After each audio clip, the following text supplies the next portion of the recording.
Okay, folks, module 6, part 4, still talking about social psychology. I'll get my timer started. All right, so on to aggression. Any behavior that involves the intent to harm another person. That's the definition of aggressive behavior. So physical aggression is pretty common in kids, relatively rare among adults, although of course it can happen. Adults are more likely to use words, threatening words, gestures that are meant to threaten and intimidate, emotionally harm others. But of course, physical aggression can also happen. And both biology and the situation are going to affect aggression. So among other animals, aggression often occurs in the context of fighting over a mate, as with these couple of lions here, or defending territory, something like that. Stimulating certain brain regions or altering brain chemistry can lead to changes in the level of aggression. So serotonin, neurotransmitter, is important in the control of aggressive behavior. In humans, low levels of serotonin are associated with higher levels of aggression, hostility, disruptive behavior. Okay, so low serotonin, more aggression. Also, situations can bring out aggression, right? Like if somebody cuts you off in traffic, 2 seconds before that happens, you might have been feeling just fine. And then suddenly you have this rush of kind of rage, right? So there's an old idea called the frustration aggression hypothesis, proposed back in the 30s. It says the more frustrated you feel, the more likely you are to aggress, right? So frustration leads to aggression. And frustration is the feeling we get when we want something, but we can't get to it, right? So our goals are thwarted. There's something blocking us. And the more that happens, the more frustrated we get and the more likely we are to aggress. And any situation that elicits negative emotions, being insulted, being afraid, being in pain, these can trigger aggression. Why? Because those emotions trigger thoughts about fight or flight. And that prepares you to act aggressively. Okay, so if you're already kind of, adjacent to an amygdala alarm bell about to go off, then, that increases the chances of aggression. Even something as simple as being too hot can increase aggression. So, street riots and so forth are more likely to happen in the really hot days in summertime.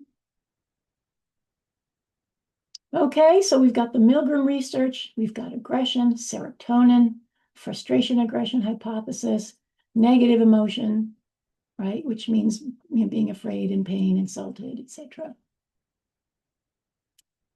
All right, what about when people act nice? That's pro-social behavior, right? So any act intended to benefit somebody else is pro-social behavior. And this includes offering to help somebody, doing someone a favor, giving them a compliment, giving blood, being pleasant, right? Being kind. And altruism is a kind of pro-social behavior where you provide help when it's needed with no reward for doing so. So altruism is where, like, there's nothing in it for you, but you're nice anyway. And we're more likely to be altruistic towards people whose genes we share. So we're likely to, give till it hurts if it's family, for example, right? And this makes evolutionary sense. Helping people who share your genes helps those genes to survive. But of course, we also sometimes help non-relatives too. So why would we do this? Well, one idea that's been kicking around for a while, since the 70s, is reciprocal helping. The idea that if I help you, then one day, if I need it, you might be able to help me, right? I scratch your back, you scratch mine. You're more likely to see reciprocal helping in species that live in social groups like our own and many other primates, because survival with these species, depends on cooperation within groups. So it's part of the need to belong, right? Reciprocal helping. We see it in rats as well, right? In this scenario, one rat will work really hard to get the other rat out of that tube, even though there's nothing in it for them. Okay, so pro-social behavior, altruism, reciprocal helping. All right, let's talk about the terrible thing that happened to Kitty Genovese in Queens, New York, 1964, as an illustration of something known as the bystander intervention effect, or the bystander effect. So this young woman was walking home from work. An assailant attacks her, and over the course of half an hour, kills her. He rapes her and stabs her. At the time, the papers reported 37 or 38 people, depending on who you read, had witnessed the crime, but nobody had tried to help. Nobody had called the cops. People sort of didn't do anything. The story seems to be wrong. Very few of the witnesses were actually in a position to see anything. At least 2 people did call the cops. But nevertheless, public response prompted social psychologists to do research on how people behave in emergencies. Like, why didn't everybody pour out of the apartment building and stop this, right?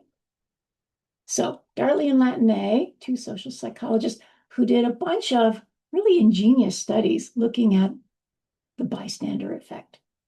So they proposed that when more people are available to help in an emergency, it becomes less likely that any one person will do anything. So they did a number of studies where they staged emergencies, and then they varied whether the witness was on their own or with other people at the time, like the smoke-filled room study. How willing would participants be to report that smoke was filling up a room that they were in? How long would it take for them to say something? Turns out that the big predictor variable here was the number of other people who are also in the room. If the person is sitting in the room all alone, filling out paperwork, and smoke starts to fill the room, they get up almost right away and go find somebody and tell them what's going on. But if they're there with a couple of other people who are just sitting there doing nothing, they're Confederates in on the study, right? And they're just ignoring the smoke, then the real participant will also sit there and do nothing. Many years of research have uncovered 4 major reasons for the bystander effect. Why aren't people stepping up to help when somebody needs help? So reason number 1, bystanders expect other bystanders to help. The more people who are around, the less likely any one person is to step forward because everybody's thinking somebody else is going to surely help this person. Why does it have to be me? Number 2, people fear making social blunders in ambiguous situations, right? So, the first step in helping a person is to recognize that they need help. And sometimes it's ambiguous. Like, is this guy in need of help? Is he sick? Is he just napping? Would he appreciate it if I, checked on him, or would that be rude or, unwanted? So the fact that we don't know makes us pause. Okay? Number 3, people are less likely to help when they're anonymous and can remain so, right? So again, that's why being in a big crowd makes people less likely to help, because it's unlikely anybody's going to kind of recognize them and accuse them of not helping. So it's a good idea if you do need help and there's a lot of people around, to like pick someone out in the crowd and make eye contact and say, you in the green hat, help me. Call an ambulance, call the police, whatever, right? It helps to cut through the kind of fog of that crowd mentality. And number 4, people weigh the risks and benefits of getting involved. So, they did versions of this study where some guy is collapsed on the street. And if people are in a rush to get to a meeting, they're less likely to stop and help, right? So weighing the risks and benefits. Do I have time for this? Do I have to hang around if I call 911? Weighing it out like that. All right, so Darlene Latine and the bystander effect. All right, we move now to chapter 13 material on self and personality, right? So how do we answer the question, who am I? It's a big question. And I think it's probably something that we spend our lives figuring out. But some terminology here. Your sense of self, also known as your self-concept, is who you believe you are. So the term personality refers to a person's typical thoughts, emotions, and behaviors that are stable across time and situations. It's part of what you mean when you say myself, right? What is my personality? This is my typical way of thinking and feeling and acting, right? But what makes up your self-concept, who you believe you are? It's going to be a lot of things. It's your mental representations of your own personal experiences. So your memories of all the things that have happened to you, the physical body you have, your awareness of being a separate, unique entity, factors like how old you are, gender, the roles you are playing in life, daughter, parent, employee, and so on. Your interpersonal style. I'm friendly, I'm reserved, I'm shy, I'm outgoing. And personal characteristics, things like moody, optimistic, inquisitive, argumentative, right? Your sense of self also includes something known as your self-schema. Remember that a schema is a little mental shortcut, right? So this would be like a summary of relevant information about who you believe you are, right? So it would be like, the executive summary of this is me in a nutshell. Now, self-esteem is how you feel about your sense of self, your self-concept, right? Like, what are your feelings about? Do you like yourself? Do you feel good about yourself? And a lot of theories propose that self-esteem is based on how we believe other people are seeing us. So that's known as reflected appraisal. So people tend to have high self-esteem when they think other people must think well of them. And vice versa, low self-esteem when they think other people must not be thinking well of them. Now, there's a tendency for our self-esteem to sort of take a beating in adolescence, reaching its lowest point between 18 and 22. This pattern is especially true for women, although it can show up for men too. The good news here is that it tends to increase from there on, peaking in our 60s, right? So particularly for women, feeling better and better and better about ourselves as we move through adulthood.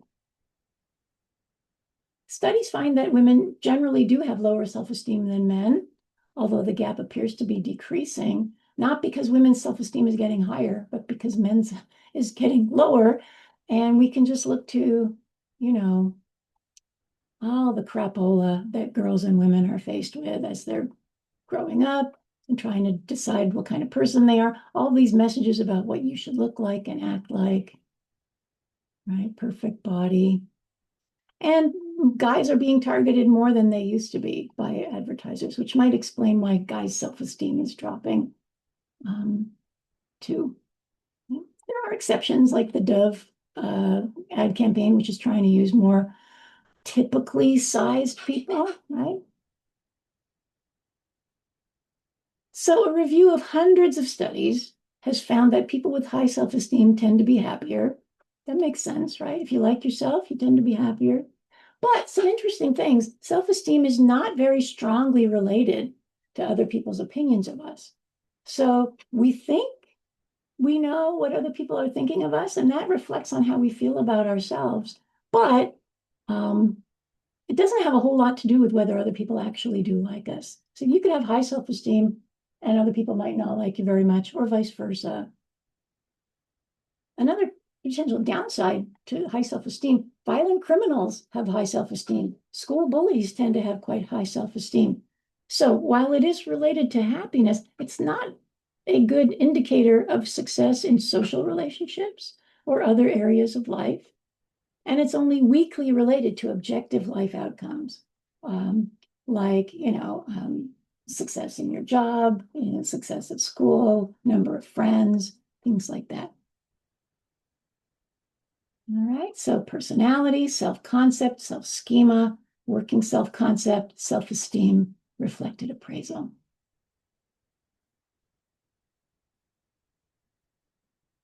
Let's talk about inflated self-esteem and narcissism.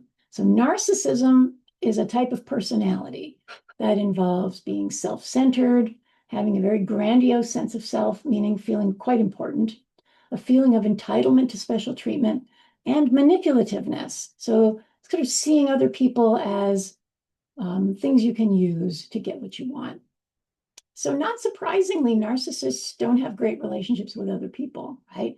They are sort of users. They get angry when they're challenged. They tend to be unfaithful because they're about using other people. And an analysis of a lot of studies found increasing narcissism among American college students between 1979 and 2006. And the researchers pointed to these factors as contributors. First up, programs aimed at increasing self-esteem among young school children. This whole everybody gets an A movement, which was supposed to, I mean, it has good intentions, right? It's supposed to help kids feel good about themselves. But in fact, what it does is it gives kids inaccurate feedback. And so kids who aren't doing well think they're doing well. And then when they do turn around later on and get pushback from the world about that's not right or you're not doing that well, they get really upset, right? So walking around with this inflated sense of importance and ability because you've been told your whole life you're awesome whether you are or not, right? Similarly, grade inflation that makes students feel more capable than they are, right? So we have seen the rise of the A grade becoming the most popular grade nationwide by the 2000s, whereas it was not, I mean, in previous generations. So a lot of students think they're A students because they're getting A's, but they are not necessarily knowledgeable about the stuff they're supposed to know, right? So it's, again, false feedback. And then we're living in a time with social media where there's this shameless self-promotion going on, right? Where it's just all about me, me, me. So it's a narcissist's playground. Some narcissists also have other negative traits beyond the inflated self-esteem. And so personality psychologists describe 3 negative personality traits that make up the so-called dark triad. Narcissism, when paired with psychopathy, and Machiavellianism. And each of these is associated with tendencies towards self-promotion, emotional coldness, dishonesty, and aggression. So the dark triad is bad news. I'm going to pause here. We will pick up more on the dark triad in the next one.